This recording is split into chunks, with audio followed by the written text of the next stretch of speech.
Illegal access kills faster than the terrain ever could.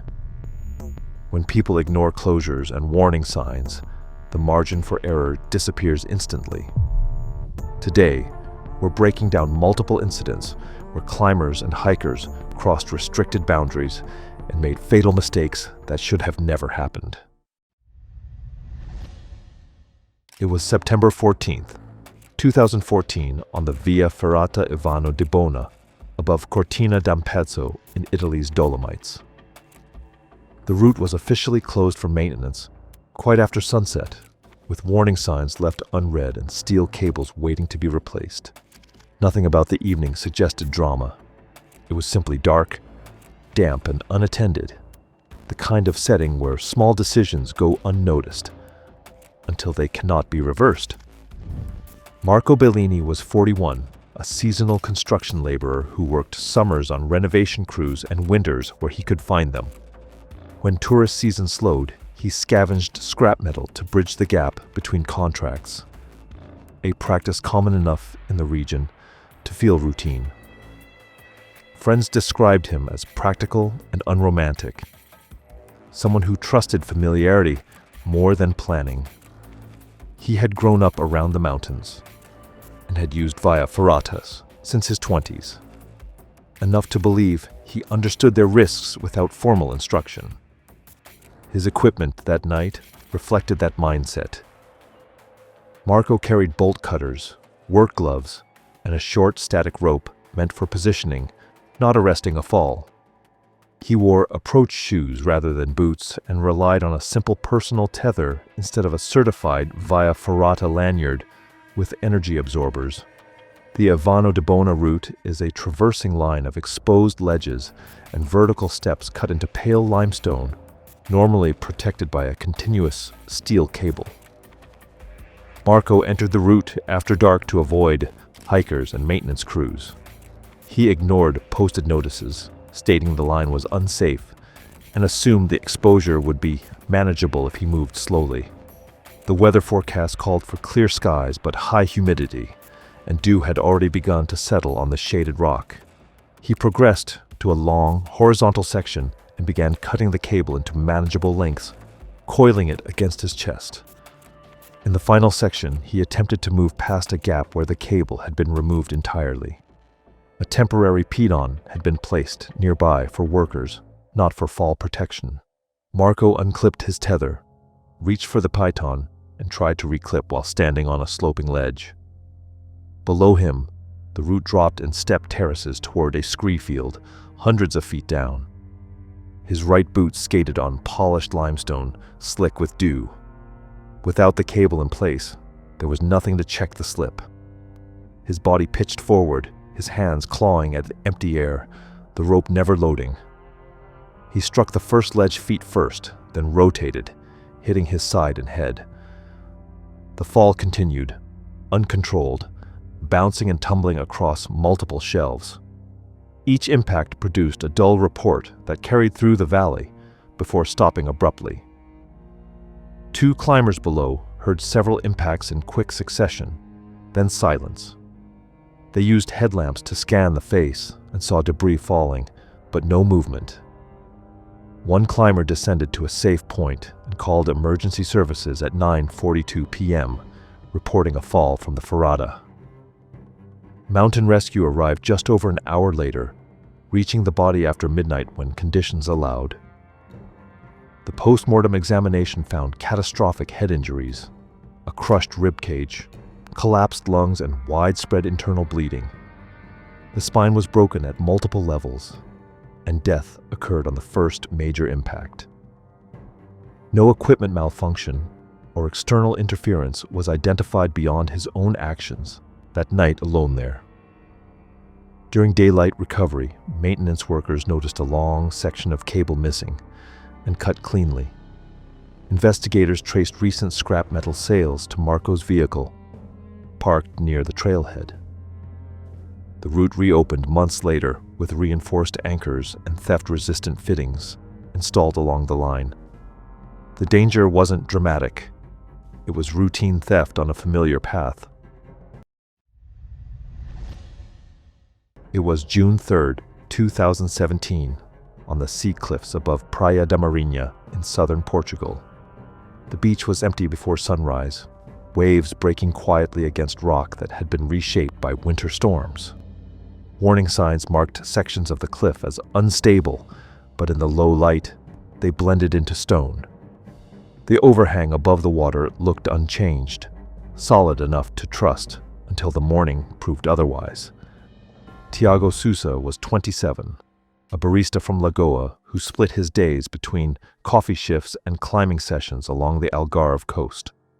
He was known locally for athletic traverses and risky movements filmed for social media. Growth mattered to him. His following was small but rising, and outdoor brands occasionally reposted his clips, enough attention to suggest momentum without offering real support. He trained consistently but informally, learning moves from friends and online videos rather than instruction. His climbing relied on minimal gear. He preferred movement over protection, working routes close to the ground or above water, where ropes felt unnecessary. The Praia da Marinha cliffs are a mix of sandstone and limestone, shaped by erosion and salt. Holds can appear solid while hiding fractures beneath thin lips. After winter storms, entire sections weaken, which was why authorities had closed the area weeks earlier. That morning, Tiago hopped a barrier before first light.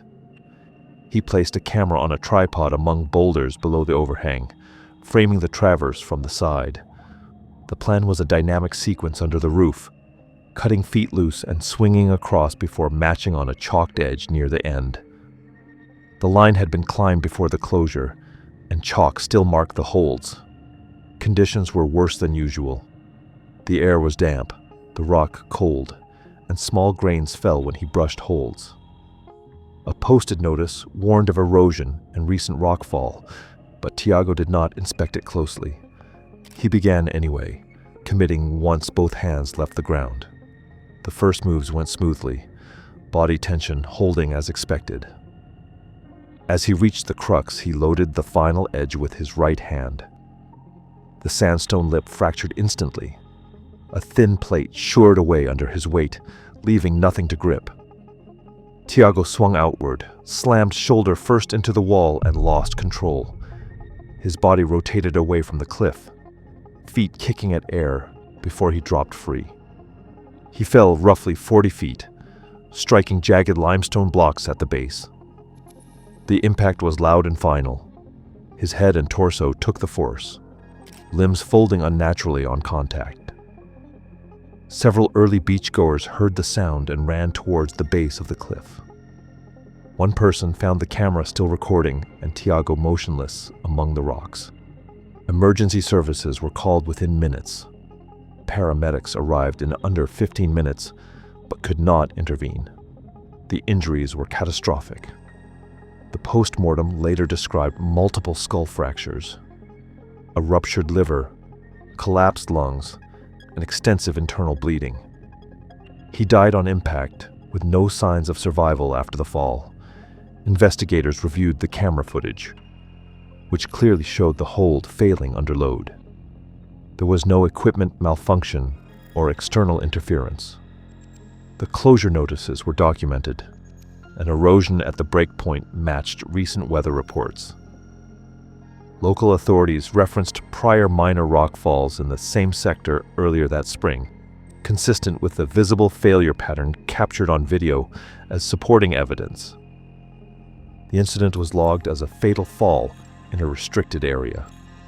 The footage was secured as evidence and never released publicly. Authorities installed permanent fencing along the approach. The danger was not dramatic. It was one hand on a weakened edge. It was February 11th, 2016, on the south side of Mount Hood in Oregon. The mountain looked calm from the trailhead, its upper slopes washed in pale winter light. Snow conditions had hardened overnight, and the established route was quiet after recent storms. Rangers had posted seasonal closure notices along exposed sections. Warnings meant to slow people down, not stop them completely. Caleb Morris was 35, an information technology contractor from Vancouver, Washington, who spent most weekends hiking in the Cascades. He was methodical in summer and confident on well-worn trails, known among friends for moving quickly and packing light. Winter travel was newer to him, but he believed experience translated across seasons if the gear was right. He had no sponsors, no public profile, and no pressure beyond wanting to be home by evening. His equipment that day included stiff boots, steel crampons, trekking poles, and a light pack. He carried no ice axe and had not taken formal winter travel training. The south side route in winter follows gentle switchbacks designed to avoid icy fall lines.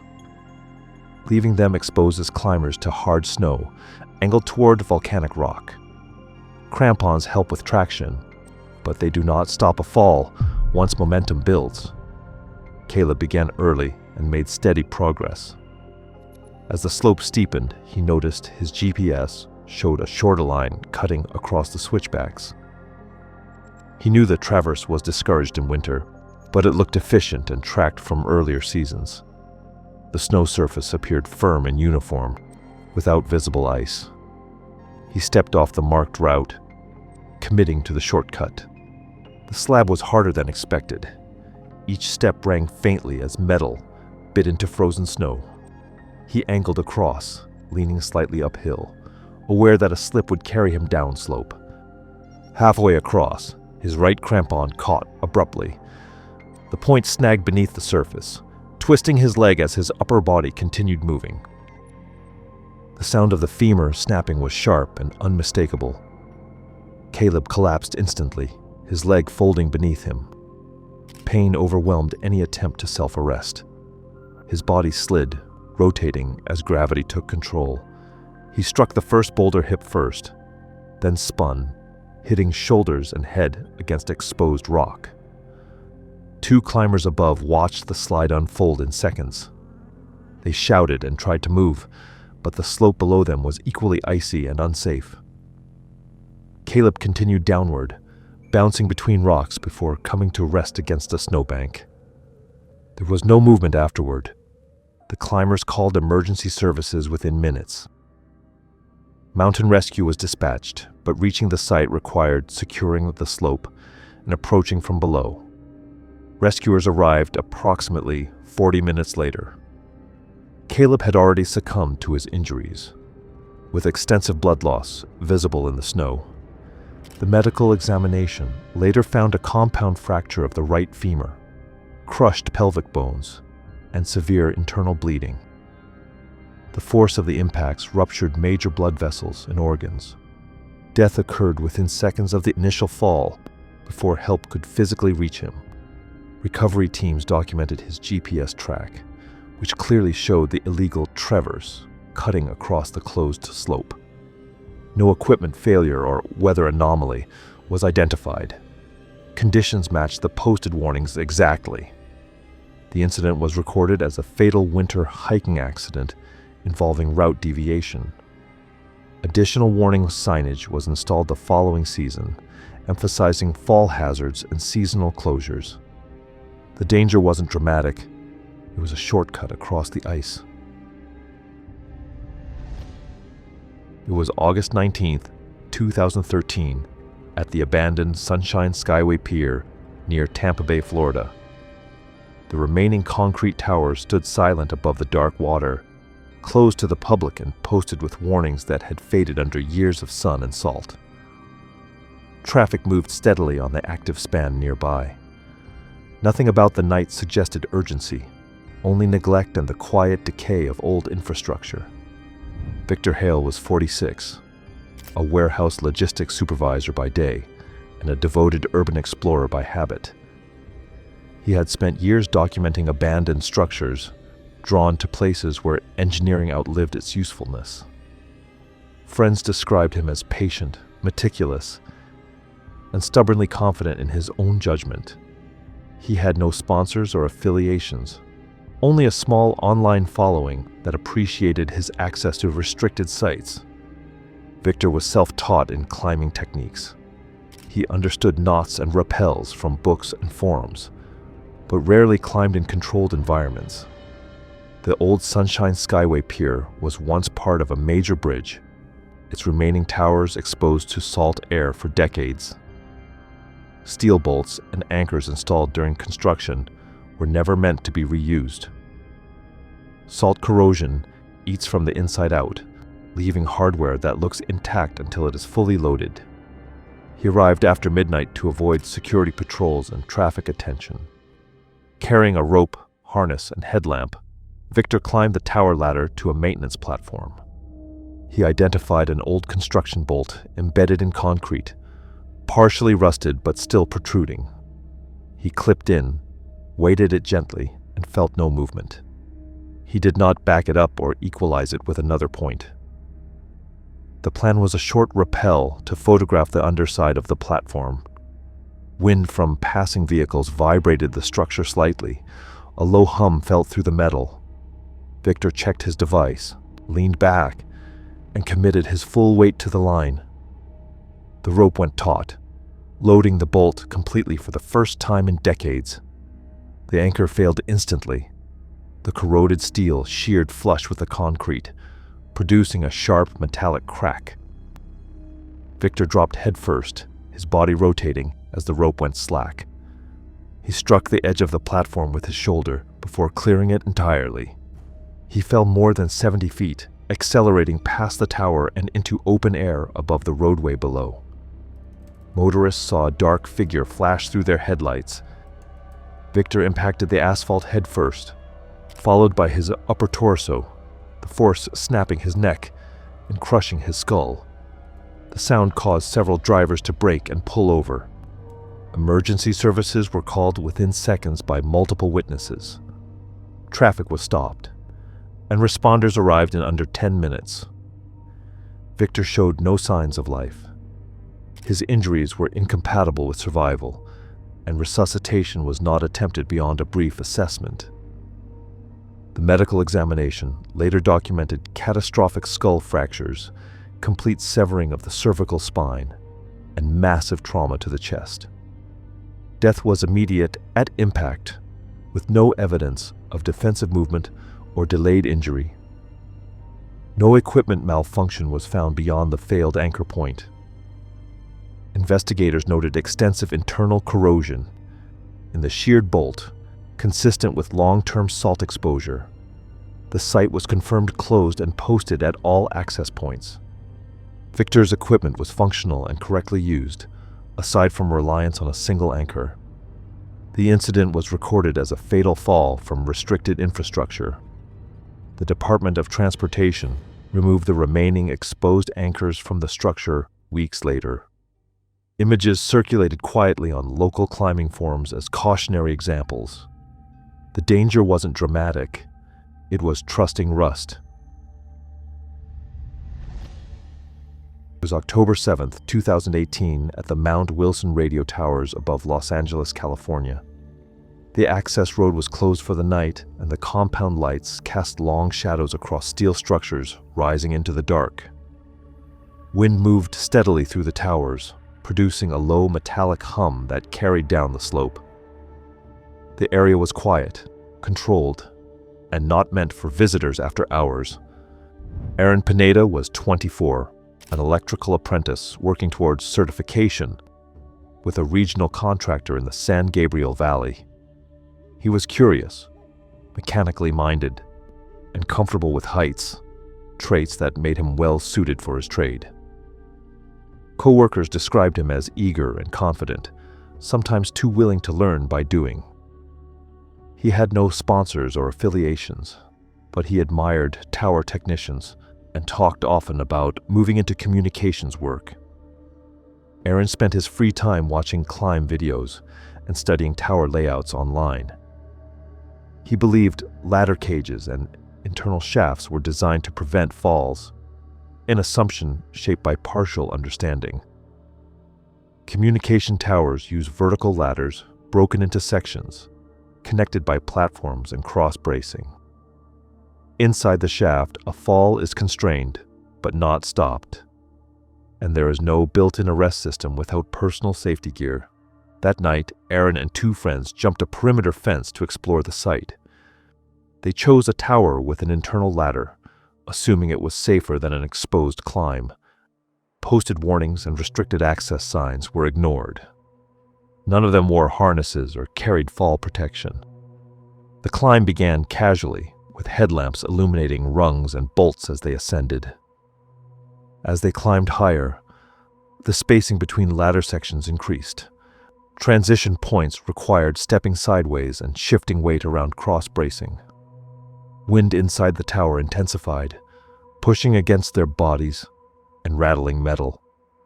Aaron went first, moving quickly, calling down that the next platform was close. While transitioning between ladder sections, Aaron shifted his right foot outward to reach the next rung. His boot missed by inches. With his weight already committed, his hands lost purchase. He dropped vertically inside the shaft, striking the first set of cross braces with his shoulders and back. The fall continued uninterrupted. His body slammed repeatedly into steel members, each impact changing his orientation. The sound was violent and continuous, metal against bone, echoing inside the tower. He reached the base in seconds, landing flat on concrete with massive force. His friends descended as fast as they could and called emergency services immediately at 9:18 p.m. They reached him but could not move him safely. He was unresponsive, with visible deformities to his torso and legs. Emergency responders arrived in approximately 12 minutes and pronounced him dead at the scene. The medical examination found his spinal column shattered in multiple locations, with the chest crushed inward and severe internal bleeding. Major organs were ruptured, and the trauma was unsurvivable. Death occurred within moments of impact, before any aid could be effective. Investigators documented the climb using phone footage recovered from one of the friends. The footage showed the unsecured ascent and the moment Aaron disappeared downward. No structural failure or environmental anomaly was identified. The ladder and tower were intact and functioning as designed. The incident was recorded as a fatal fall from restricted infrastructure.